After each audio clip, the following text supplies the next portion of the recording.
lesson that I would share with others who are in the edtech space is that you can design the prettiest, best, most easiest to use admin dashboards and platforms, but for that administrator, it's just one of 20, right? And so they're likely not going to log in. They're not going to use your password and remember all those things all over again to figure out how to add this to their complicated lives. And so, what can you do to simplify that on behalf of them? That was Melvin Hines, co-founder of the company Upswing that works with colleges and universities to offer wraparound student support services through things like their AI-powered virtual assistant, Anna. We had a fascinating conversation about the parallels between staff who are often overwhelmed by all the different technology platforms, just like the students they're trying to support on them. We also talked about the powerful combination of AI and technology with human support. We touched on how critical it is to bring the data together to see the big picture and understand how you compare to other institutions and how this is where an ed tech partner can create a network effect of sorts.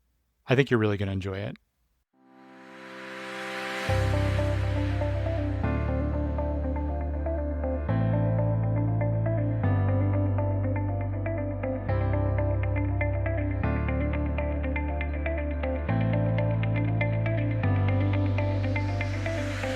Welcome to the Connected College podcast. I'm your host, Elliot Felix. I've helped more than 100 colleges and universities change what they offer, how they operate, and how they're organized to enable student success. And if you're a leader in higher ed and you think that the silos and separations get in the way of student success, then this podcast and my upcoming book, The Connected College, are for you. We're here to learn and work together to bust silos, question tradition, and forge partnerships so that students feel connected to their college, their community, their coursework, and their careers. Welcome, Melvin. I'm so excited to hear about wraparound student services and the role that AI is playing and is going to play in that. Thanks for having me. It's good to be here. I think a good way to get started is to hear how you did. How did you get involved in higher ed, and how did that lead you to found Upswing? So I started Upswing back in 2013. We actually just celebrated our 12th year Nice. anniversary this week. Congrats. Thank you. Thank you. I originally got involved in just the idea of trying to help support students from different backgrounds. From my own experience growing up in South Georgia, where we just didn't always have a lot of those resources that you tend to have in some of the larger cities. I grew up in a small town, and so out of 250 students in my high school, there were only 68 of us that graduated. I went on to the University of Georgia, and it was a really big deal in my hometown. It was written up in the newspaper, all that good Nice. stuff. But when I got there, I think I saw where, let's say, the other half lives, where people had SAT and ACT prep. They had all these programs, they had AP courses, all these things that just gave them a bit of a leg up that I realized I was definitely behind on. And so that really led me to create an experience where no matter where you live, where you're born, where you grow up, that you can have that same opportunity to also advance in life as everyone else. And so I eventually went on, I came to North Carolina where I went to Duke for law school. And as part of that, I met the dean of North Carolina Central University that was starting a first year student success program. They were wanting to help solve for some of the challenges they were having with first year to second year student persistence. And so I taught there for a few years, and several students were just coming up to me. I was, of course, a lot closer in age to them at that time. And so they were coming up just asking different questions about things that were a lot of times outside of the classroom. Hmm. And that's what led me to wanting to create this platform. And I did talk to the CIO of NC Central and ask about us doing something there. And I think he thought this is a crazy idea. So it's just like, you know what, let me know how it works for you. So I just decided, let me see what happens if I try it on my own. And so I started Upswing with two community colleges in North Carolina, and we've just been growing ever since. Can you give like a 1 minute overview of who Upswing is and what they offer? So Upswing is a wraparound student services platform. We work primarily with colleges and universities to bring together the various student services into one virtual platform and utilize AI to help students navigate through just many of those barriers to get to the right resource at the right time. and ultimately to help students graduate. What are some of the key services you're talking about? We provide support services for academics, so tutoring and advising, mental health, childcare needs, basic insecurity needs such as food and housing insecurity, as well as we also are increasing our support in things like career services and career coaching. So things like helping with interviews, resumes, cover letters, those types of things as well. That's amazing. And how many institutions now? So today we work with about 75 institutions across the US and Canada. We've extended or expanded our partnerships to include nonprofits and organizations that are trying to get more students into college, scholarship organizations, things like that. We today support over 800,000 students, and we've been able to Wow, help prevent over 75,000 students from dropping out of school. that's amazing. Yeah, yeah, That is really. amazing impact. And I know you've done such a great job of assessing your impact. I've seen the impact study you did where it's like every touch point with the system has a Yeah. certain impact. I think that's really awesome. I think that you've been able to help so many students in such powerful ways. Yeah, yeah, I appreciate it. It's a big part of how we've thought about just the overall student experience. Again, just goes back to how I felt in school, which was not necessarily that I needed to have a specific type of intervention look a certain type of way. It was just that I didn't even know where to start. And coming from South Georgia and being on this huge campus, I certainly wasn't gonna be someone who was gonna raise my hand and say I needed help. And so we wanted to create tools like Anna that would create gentle nudges for students and ask them if there's anything they need help with, to remind them that there's someone there that could support them, that's just a text message away. And then making sure that we deliver on that promise by the second they reach out to Anna, making sure that we are connecting them into the right resource at the right time so they can realize that there is a feedback loop that's taking place.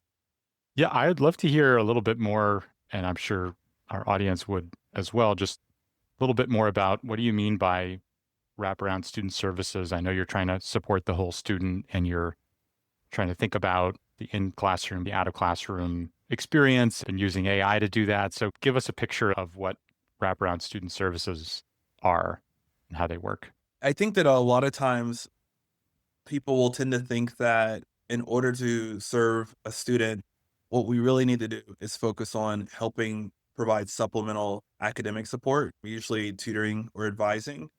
But it turns out that when you take a look at the data on which students are dropping out and why, only 16% of students say that academics was the reason why they dropped out. There was a study that was done by a co-founder friend of mine's company that showed that the average student dropout has a 3.0 GPA or higher.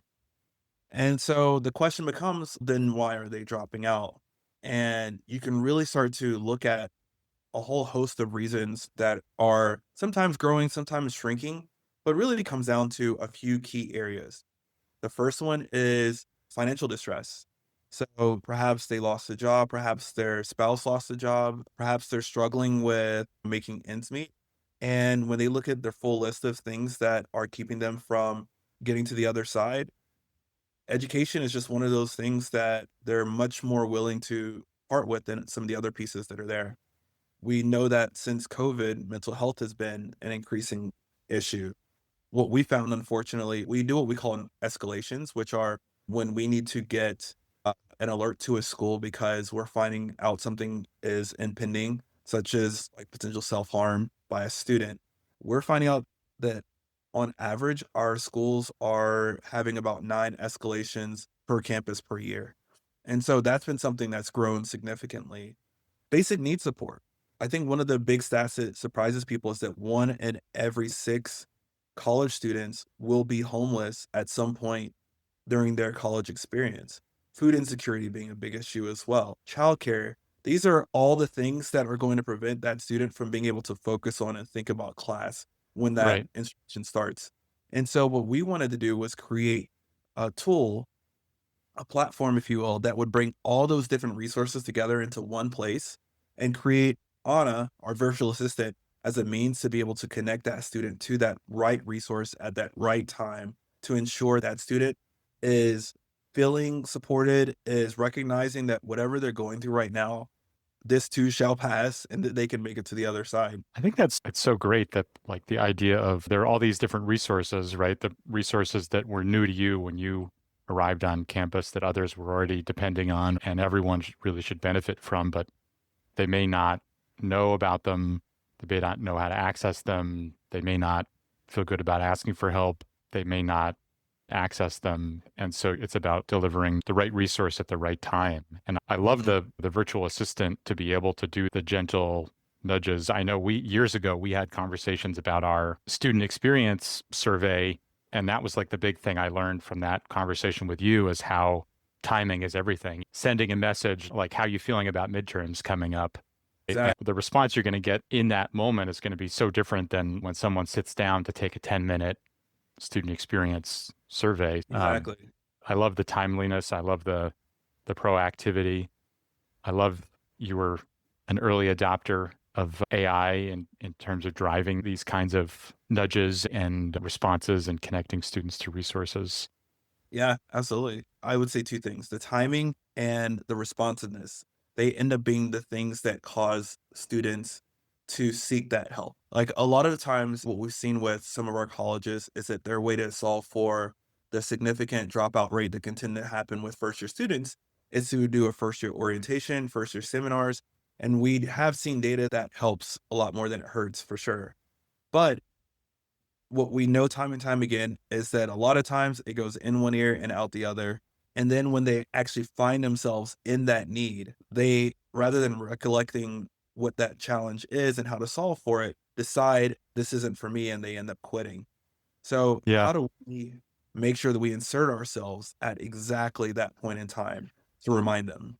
What's interesting is like in a corporate setting, the paradigm has mostly shifted from the just in case to the just in time model of learning. Mm, And because people have recognized that when you're learning something on the job, you need that immediate application for it to be yep, useful and for it to stick.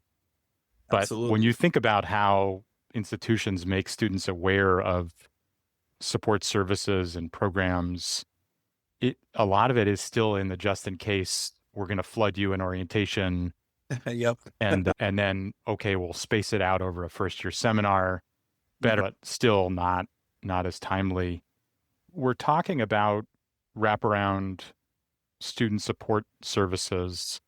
They're a means to an end, and the end is student success. I would love to hear how you define that. The way I think about student success is, of course, we start from the ultimate end result, which is people being able to find a job, get a career, uplift their families. That's the thing that I felt was missing in a lot of cases from my hometown, where we did see so many students not necessarily make it to graduation of high school, let alone going to college or getting other types of career pathways.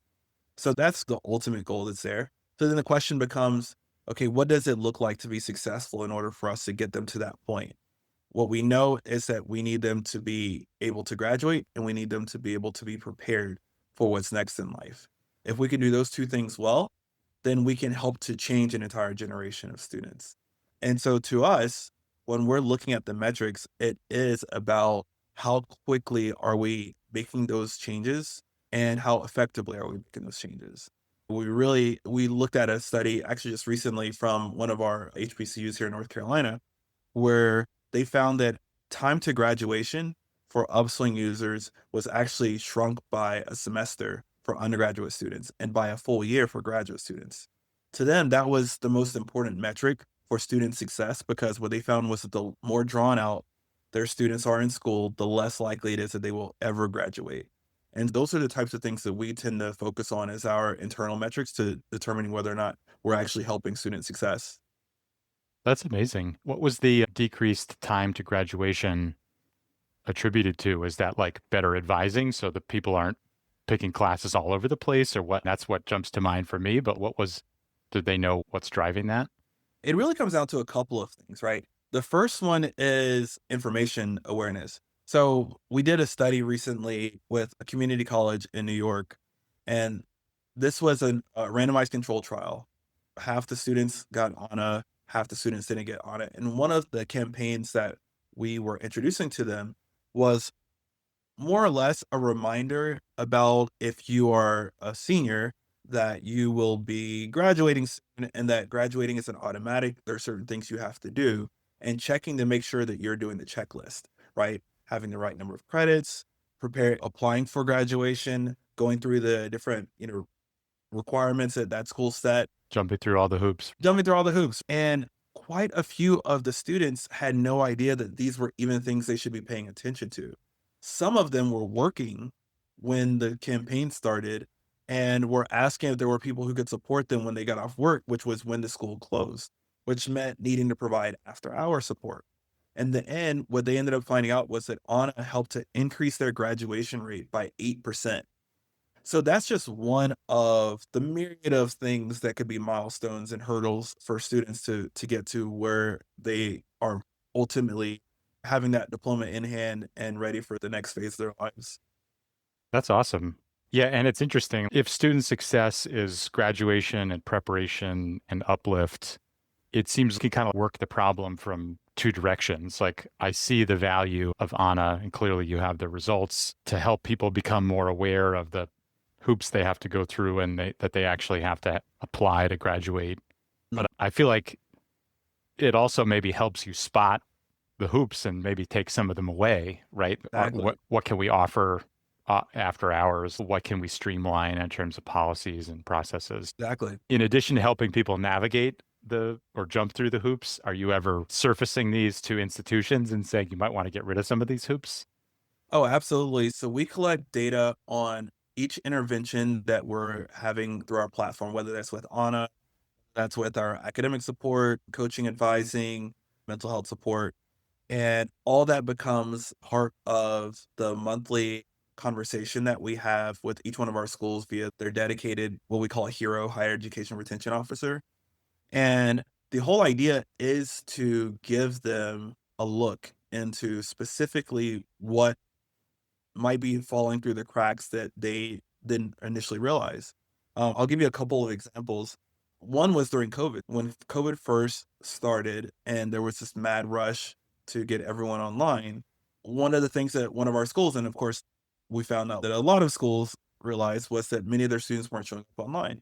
We had students that were reaching out to us ahead of time, and their big challenge was that I remember this one student in particular saying that she couldn't get online because one, she couldn't get in contact with her professor. Two, she only had one computer for the entire house, and her kids were also suddenly online students. And so she had no way of using any type of virtual support or virtual classroom service herself.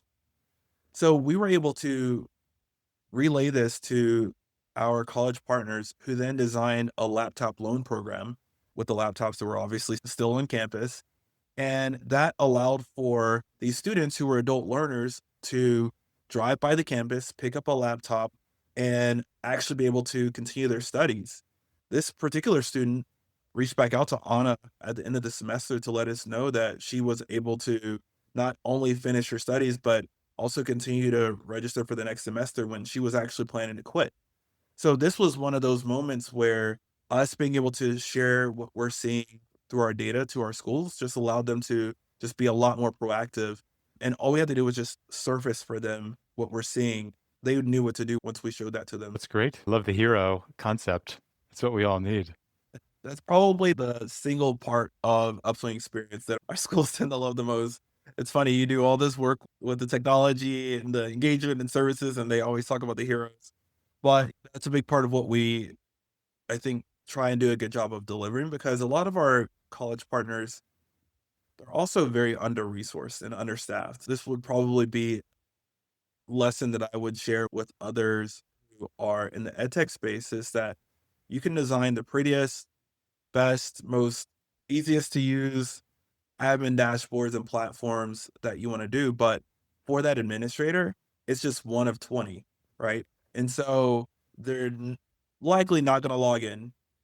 They're not going to use They're not going to use your password to remember all those things all over again to figure out how to add this to their complicated lives. And so, what can you do to simplify that on behalf of them? And so, part of what we do is we have our hero program where we meet with every single one of our partners at least once a month and we show them what we're seeing through their dashboard. If they ever want to log in and see more of it, it's available to them, but we will actually walk them through what we're noticing and talk about plans of action that we can implement in order to ensure that our students are continuing to ultimately get to that finish line. I love that idea. In ed tech and other worlds, there's, I think, growing awareness about like technical debt and organizational debt as you build something. But I think what you're describing is almost like an administrative debt that Yeah. you can unknowingly create for your clients, for your customers in the use of a product if you're not careful. And it sounds Yeah. like what you've done is you've tailored it for institutions where there's not a lot of spare time, and you're like delivering it on this cycle so that it's not incumbent upon them to do all this extra work just because they're working with you. You're making it easy for them, which I think is so smart. There's a lot of parallels between students, particularly first generation students and non-traditional students, and the administrators. They have a lot that's going on. You're just one of a myriad of things that they're trying to juggle. And when they don't raise their hands and say that there's a problem, which is very likely to occur, you can lull yourself into a false sense of security that everything's okay until suddenly they've churned, right? Yep. And so, whether you're an administrator who is serving one of these students or whether you are a founder serving one of the administrators, it's incumbent upon you to be in front of that user or that student as much as you can to lower the friction, to hear what those needs are, and to be able to solve for those needs as quickly as possible. That's how Yeah. you ensure that they stay happy, that they continue to use you, and that they continue to get to where you want them to get to. Yeah, it's such a great insight. And I talk a lot about how one of the big changes in career services is integrating career exploration and development into coursework, right? Because Absolutely. instead of relying on students to see their career development as an extra thing they do in time that they don't have, you're applying that same approach to staff who are on the front line of enabling student success. And instead of your platform being this extra thing that they have to manage in time that they don't have, you're kind of managing it for them. Mm. You're surfacing these insights. And I feel like we've already covered a number of the answers to this, but how do wraparound student services enable student success? We talked about making people more aware of services and policies and procedures. We've talked about informing and empowering the staff. We've talked about right resource, right time. What haven't we covered so far in terms of how this happens? Yeah, I think the biggest thing, and any admin can attest to this, is the disparate amounts of data that you tend to have to juggle when there are different types of tools and platforms to use. And even if you pull all that data together and say yet another thing that you have to log into, what ends up happening is it's really hard to see the bigger picture. I think that one of the things that can be successful with a wraparound student services platform is the same thing that could be successful hand to hand support of a student if they have one person to go to, right? Is that at any given time, if they're struggling with something academically, financially, mental health wise, that two of those things together is bigger than the sum of their parts. So, what you're really able to glean is a larger visual picture and understanding of which students are at the greatest risk of perhaps not persisting and why. And are there groups of these students that are attending to happen at the same time? Those are the big pieces, the big types of data that I think end up becoming really important for institutions. So we provide that for administrators. But then, because you can do that, you can actually zoom up even higher than that. And so we create a presidential dashboard as well, where now we can take that data and actually benchmark it to other like minded institutions that are also users of Upswing. So, for example, if we're noticing that at a given point in the year, this particular HBCU is having way more students with, say, challenges or struggles when it comes to, say, food insecurity at a given point of the year, we can not only say, hey, you have quite a few students that are asking about this, we can also say, and it's much higher in the fall semester than it is for other HBCUs. Now we're giving insights that can help provosts and VPs and presidents to get a better understanding of, okay, why might we be seeing more of our students not necessarily persist through the spring semester? And that's what we want to be able to help provide as well. So all the engagement, all the usage activity for students on the front end ends up helping us to create better pictures of what's going on the back end for our administrators as well. That's really interesting. You've mentioned the 8% graduation bump and the one semester shorter time to graduation. And I think the study I read that I talk about it in the Connected College is each touch with Anna is like 0.04 GPA bump. Right. Is Yeah. that right? Yep. But what are some of the interesting findings from aggregating and making sense of the data? Yeah, there have been some interesting things that we found. So I'll first just talk about just the overall insights that we've seen across all of our schools. So we did an iPads meta study where we took a look at the published retention rates of all of our colleges and we compared specific colleges to similar colleges that were non-Upswing users. And then we took a look at, for kind of clarity purposes, we took a look at the difference in their iPads retention rates before using Upswing and then after using Upswing. And what we were able to find was as the years advanced, on average, we were able to directly impact the published iPads retention rate data by about 1.8 percentage points, which for a given 6,000 FTE school could be anywhere between 80 and 100 students per year. So that's been something that we've been really excited to learn a lot about. And It that's how as you we get to keeping 75,000 more Exactly. students in school. Yeah, that's great. Yeah, yeah. As we zoom in and we take a look at what we're surfacing, I think that what's been really helpful is that because of what we've created, I mentioned this earlier, we've been able to get in front of some of the needs that students have before they become, I think, more widely known. And the faster we can get there, the better, right? So in one of our studies, we were able to show that students who didn't perform well in their end of semester grades had already informed Anna that they were feeling like they were struggling before their midterm started, right? So these are students who had been suffering in silence. We were able to surface that information 6, 8 weeks ahead of time and request those as interventions, for our partners. What we've also been able to find is, and this is actually something that's been more recent. I was talking earlier about the escalation data. So for a long time, there's just been this general understanding that when it comes to self-harm, potential self-harm, that Black students were like a lot more kind of inoculated from those types of ideas or those types of things. But what we actually found was that, and I actually did a webinar about this, was that students that were attending our HBCUs were 50% more likely to indicate potential self-harm than all of our other partners combined. Hmm. This was something that actually raised a lot of eyebrows because that kind of went against, I think, what general norms were. And then there was an Inside Higher Ed article that published that there's been a huge swing towards where what we're noticing is that Black students across the country have seen a large shift towards potential self-harm and unfortunately, some cases, actual self-harm compared to the rest of the demographics of American student going population. And so if we can continue to highlight some of these challenges that we're noticing early, ideally we can help schools get in front of them before it's too late to be able to do something to be supportive for those students.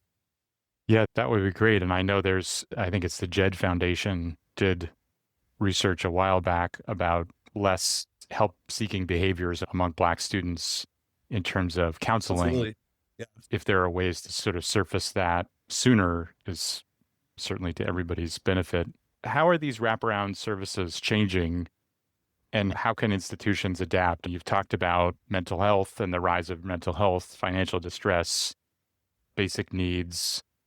I'm sure every day your AI makes your virtual assistant more powerful.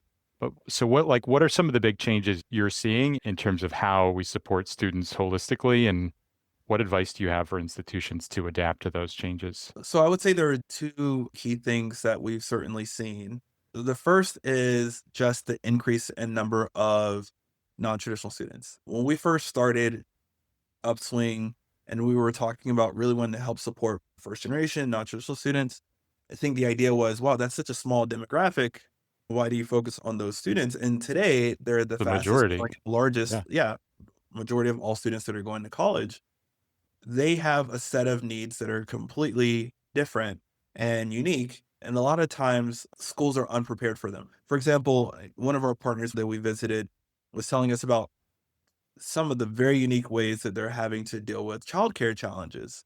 Students who aren't coming to class because they don't have a childcare provider. And one of our admins was talking about how they take turns, even though they're not really supposed to, taking care of some of the kids on behalf of the students so that they can actually go to class. That's a unique challenge that certainly has been increasing over the course of the last few years. Second challenge has been, I think, a lot of the students who are more of the quote unquote traditional age came up during a time period that was COVID. So there's less, let's call them soft skills or social skills, and those become challenges for those students, right? Yeah, we're still in the middle of the great awkward. Exactly. Yeah. Exactly. Yeah. Yeah. And so what's happening is they're less likely to talk to their professor if they are having challenges in class. They're less likely to write formal emails. They're a lot more colloquial in nature.